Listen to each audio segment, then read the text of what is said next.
महिना गर्भमा राख्नुपर्छ भने उहाँहरूले 1 महिनामा 2 महिनामा कहाँ सिक्न सकिन्छ र? त्यो कारणले गर्दाखेरि कहिले पनि त्यसरी नआत्तिनु होला, नआत्तिनु होला।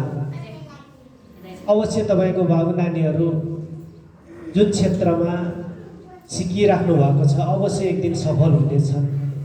यस कारणले गर्दाखेरि कहिले पनि तपाईँहरू नआत्तिनु होला, मेरो बाबु नानीले यति चाँडै सिकेन भनेर।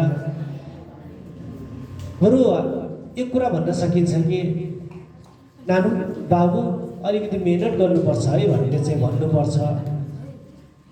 त्यसपछि उहाँहरूले मेहनत गर्नुपर्ने रहेछ भन्ने कुराहरू उहाँहरूले मन मस्तिष्कमा लिएर उहाँले सिक्नुहुन्छ। त्यो भएको कारणले गर्दाखेरि कहिले पनि सिक्ने ठाउँमा नआत्तिनु होला। तपाईँहरू पनि त्यति चाँडै निराश नभइदिनु होला।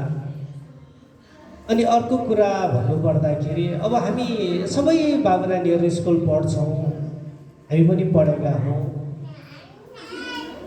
अहिले हामी पढाइ सँगसँगै हाम्रो बुवा आमाले चाहिँ हामीलाई चाहिँ एक्स्ट्रा एक्टिभिटिज डान्समा राखिदिनु भयो। अनि हाम्रा पनि वरिपरि छरछिमेकी आमा बुवाका साथीभाइले के भन्नुहुन्छ भन्दाखेरि फुर्कन पढाउनलाई मात्र ध्यान नदिइकन किन यस्तो डान्स सिक्न पठाउने, किन यस्तो सिक्न पठाए, कराते सिक्न पठाउने भनेर मेरो बुवा आमालाई पनि भन्नुहुन्थ्यो। तर बुवा आमाले चाहिँ होइन, पढाइ सँगसँगै केही एक्स्ट्रा एक्टिभिटिजहरू पनि सिक्दाखेरि ऊ आत्मनिर्भर हुन्छ।